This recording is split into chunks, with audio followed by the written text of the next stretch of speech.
kayo guys, no, pag-usapan po natin yung concert po ng BINI, no, which is kagabi po. No. Meron pa siyang day 2 ngayon guys, meron po siyang day 2. No.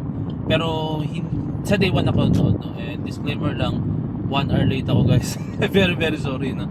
And kasi meron akong agenda, important agenda talaga na work related po talaga na hindi ko pwedeng hindi ma-miss yun guys. No. So ginawa ko na paraan para maka-attend. Kasi from the past concerts po ng ating mga P-pop groups, no, hindi ako nakaka-attend dahil sa work related po. And yun naman, medyo manageable naman siya. No? Kaya ko siyang attend, pero malilate lang talaga ako. So, pinaka naabutan ko na that time, ang performance na is yung Sugar Rush. No? Yun. Doon na part na ako nakaabot. No? And maganda. Maganda yung performance ng BINI. No? As in, nagustuhan ko yung performance na Sugar Rush all throughout. No? So, meron lang ako mga sabihin na the good side and the bad side regarding dito. No? Kung meron man ako hindi mabanggit, I think, sa next video ko i-discuss yun guys, no? Disclaimer lang, nagda-drive po tayo, no? Pero syempre eyes on the road naman tayo, kitang-kita naman natin guys, no? And then ayun, unang-una sa lahat guys, no, dumo tayo sa the good side, no? Ang ganda ng performance ng BINI talaga guys, as in from sound quality, performance, yung bitawan po talaga nila ng steps, andun guys. Actually girlfriend ko nga guys, sabi niya, kasama kasi yung girlfriend ko that time, no? Shoutout kay Thea, no? Yan. And kasama ko that time, no? And then sabi niya, ang ganda pala daw talaga sa live ng BINI, no? Vocals, pati yung pagbitaw ng steps. Pero ang pinaka na-appreciate niya talaga is yung quality ng sound ng BINI, no? Yung boses nila, no? Sabi pa nga niya, kung ano yung naririnig mo sa mga music video, kasi first time niya lang din napanood ng BINI. Ako, pangalawang beses ko na napanood ng BINI sa concert, no? And yun, and sabi niya, kung ano raw yung narinig niya sa music video, and sa mga ano, yun na yun daw ang quality ng voice ng BINI, no? And isa ko pa na-appreciate, malaman mo talaga guys na live po talaga ang performance ng BINI, no, yung vocals nila, no? Kasi meron doon mga part po talaga na ano sila, parang uma-adlib sila na may kasabihin ganito, may ganyan. So pag uma-adlib sila guys, hindi mo na maririnig, wala kang maririnig talaga na backtracking guys, no? And I think meron, pero sobrang hina lang guys, pang-alalay lang talaga yun pang-alalay lang po for me, hindi naman na siguro bago po sa inyo, no, na pag mga performance po talaga may backtracking, no? Pero sobrang hina lang po talaga guys. Mas sabihin natin yung backtracking 5% lang, 95% guys boses ng BINI ang narinig mo talaga, no? And then yun, maganda yung sound quality, yung boses ng BINI, napakaganda po talaga, napakalinis. And then yung dance performance nila, as in yung quality ng sayaw nila, andun po talaga, no? Napakaganda ng bumitaw talaga yung BINI, no? Napaka-quality po talaga, no? And yun, kung paano sila makipag-interact sa crowd, nandun sila napaka-natural lang wala akong nakikitang any kasi di pa usually ang nakikita natin pag live performances sa YouTube, may mga cuts na po yan, pero this time nakita natin sila ng live pag may mga cuts or mga all throughout, no? And meron sila mga spills, no? Talagang andun po talaga yung ugali nila andun, kasi hindi mo mapeke yun guys pag tuloy-tuloy yung mga di ba, mga pangyayari, no? So yun yung isa kong mga napansin sa BINI, no? Na napaka-natural, napaka-totoong tao talaga nitong BINI, no? As in, no? Isa sila sa mga grupo na talagang hinahangaan ko, no? Na wala akong makikitang yung parang pakitang tao, no? Napaka-natural kasi guys, pag pineke mo yan, no? Makikita mo na, mahalata mo naman sa performance yan guys, no? Na pinipeke nila yung kanilang pakikipag-interact sa crowd, sa kanilang mga groupmates, sa mga tao, no? And yun, and then at the same time guys, gusto ko yung pumunta sila sa mga tao, no? Anong kanta yun? Tic-Tac-Toe, yun. Yung part na yun, no? Correct me if I'm wrong, kung Tic-Tac-Toe yung title nun. Basta yun, Tic-Tac-Toe, XXO, yun, di ba? And yun, nakipag-interact sila sa crowd. Talagang, kahit wala sa kanila yung camera, makikita mo sa kanila guys. So, titignan ko sila sa sa baba nasa taas kasi tayo, no? And then, yung side ko is medyo nandito, no? Which is, mamaya sabihin ko sa inyo, para sa akin the bad side, no?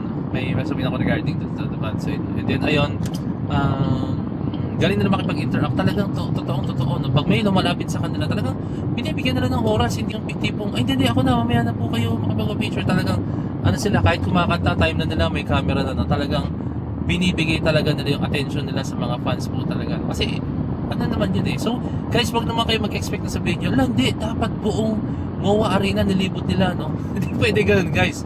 Ubus yung oras po talaga nila, no? Pag ginawa nila yun. Kaya, okay lang yun guys, nadul lang sila sa baba, no? Sa baba, nalibot nila guys Pero yun, okay lang yun. Kasi pag umakit pa sila, talagang ubus oras nila. At the same time, pagod ang girls niyan, guys, no? And then, shoutout din sa mga dancers, sa Besties. Nagulat ako dun guys, yung Besties may kanta, no? na-caught off guard ako doon, napaka-solid ng besties eh, no? And then ayun, isa sa pinaka nagustuhan ko doon guys, so I think, for me, yung performance nila na cover na kanta ni Miss Sarah G. No? Disclaimer lang sa mga hindi pa nakakanood ng Beanie Day 2, no? Don't know kung same set ang gagawin nila, no? Pero kung same set, disclaimer lang po sa inyo, no? Ayun yung pinaka gusto kong part nila kasi meron po sila doon ginawa na parang yung steps nila is talaga interpretative dance po talaga, no? And then pinakita nila rin yung creative side ng Beanie, no? And yun, gustong gusto ko yun. Hindi ko na ikukwento yun. I think pag natapos na yung Beanie Signals Day 2, no, din sa Mo Arena, no? I-discuss ko yun guys, no? Pero yun yung pinaka favorite, if not yun yung pinaka favorite ko po talaga guys na part, no? Even though na hindi siya Beanie song, pero nabigyan nila na-justify nila guys yung kanta, no?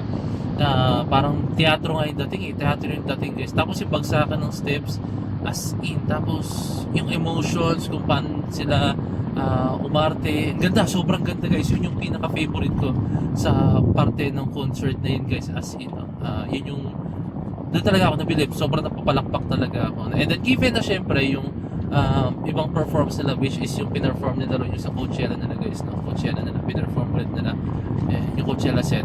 And then ayun, di ko lang kung may na-missed out pa ako doon sa good side, pero I think yun yung pinaka nagustuhan ko talaga guys, no? Yung quality nila. And then doon tayo sa the bad side guys, no? May mga nakita ko mga comments, sinasabi nila hindi daw ganun ka ano yung ano, kasi may mga SVIP daw nakapila daw, which is dapat daw hindi daw nakapila yun, may sarili daw booth. And nakita ko nga may nag-comment doon, may sarili naman po kayong tent, dapat doon po kayo pumunta, no? And then may nag-comment doon yata na sinabi na ang disorganized daw, ganon.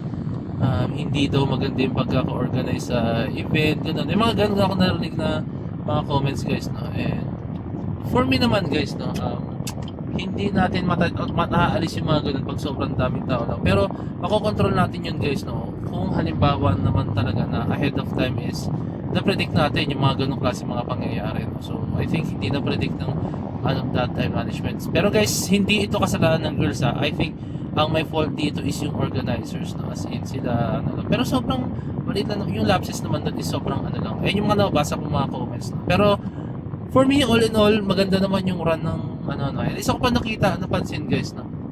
Kasi guys, yung pwesto ko po is sa pinakagilid.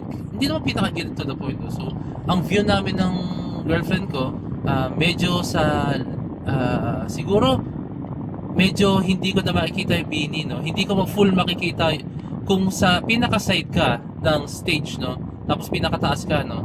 Tapos kita mo yung gilid, no? Kami, sa may bandang likod na po, no? Tapos dun yung view, no? Nakikita namin yung Beanie, pero onting-onti na lang, hindi na namin sila makikita, no? What more pa po sa may pinaka-kanan namin, no? Sa may pinaka-kanan po namin, hindi na po talaga halos makita po ang Beanie, no? Sa pinaka-kanan po namin, no? And yun ang aking mako-comment po regarding dun. So, for me, sana hindi pinilit, sana yung pinaka-maximum lang na side po talaga yung pinag-perform, ano? Kasi actually ako medyo hindi ko na-enjoy ko siya, as in super duper na-enjoy ko siya, no? Pero mas may enjoy ko siya I think kung kita-kita ko talaga yung Beanie, kahit sa side na lang, kahit hindi na sa pinakagitna, no? Diba? So ayun yung comment ko regarding that one, no? And then syempre yun lang naman, no? Yun lang yung ano, kasi na no choice na rin kami, yun na rin nakuha namin ticket talaga that time, kasi sobrang grabe talaga yung pagkuha ng ticket, ubusan po talaga akong ubusan. So yun yung comment ko regarding that one ko. So sana kung gagawa sila ng seating arrangement, no, or kung paano yung arrangement doon, no, sana yung kita talaga yung Beanie, no? Kasi kami onting kita namin yung Beanie, o imagine nyo na lang kung nakalinya yung Beanie sa stage, no, 8 sila, ang nakikita namin 4 lang sa view namin. Pero what more pa po yung nasa pinakanan namin, no? So parang mula sa position namin, no, meron pa siguro 8 or hanggang 15 na tao pa punta sa right side, no? And then yun yung I think sila hindi nila ma-appreciate, more on dun sila sa taas na po, na sa may screen na po sa taas sila titingin, no? And ayun, yun lang naman ang sa atin guys, no? Yun lang kung ano sila ng concert, sana yung kita po talaga yung Beanie, no? Kasi yung paikot na yun sa taas, if I'm not mistaken, halos pare-pareho po ng bayad yun, eh. Parang ang unfair lang po no sa mga taong nasa pinakagilid tapos hindi na makita yung bini no, tapos yun lang yung view nila no? Tapos yung mga nasa gitna ganun din yung binayaran nila no? Halos same yung amount. Siguro kung gano'n mangyayari na sana medyo binawasan nila yung ticket na lang no, hindi na pinarehas po dun sa ticket na presyo po ng bini po no sa concert po nila no? So yun lang naman, pero all throughout guys napaka minor lang po na mga ganong klase mga negative side no? Pero all in all napakaganda na performance ng Bini guys no? Worth watching po talaga guys no? For me galing sound quality lahat kung nagpapakinggan mo sa music video sa kanilang audio recorded po talaga na boses sa studio version ganun na ganun po talaga no? Na master na po talaga nila yung ganong klaseng craft po talaga no? So yun, I think maglalabas ulit ako ng video no, very very soon about this one pag na-complete na po. I-review natin yung mga performance ng Bini doon sa Signals po guys. No? Gusto ko i-review guys talaga yung part kay yung kinover nila yung kanta ni Miss Sarah G. Duyan ata title no, if I'm not mistaken. So ayan guys, see you sa next video I think. Ito ano lang naman, hindi ko na kasi matiis eh. Gusto ko na isabihin sa inyo mga aking insights. Dapat kagabi pa to kaso bagsak na ako eh. Ano ba naman, galing ka sa work tapos rumekta ka agad sa Bini no? As in, so ayan, see you guys, maraming salamat, kanya like and subscribe po tayo no? Raw video lang to pero yun lang, hindi ko na matiis. So yun lang guys, maraming salamat sa this point of signing up. Peace, bless you.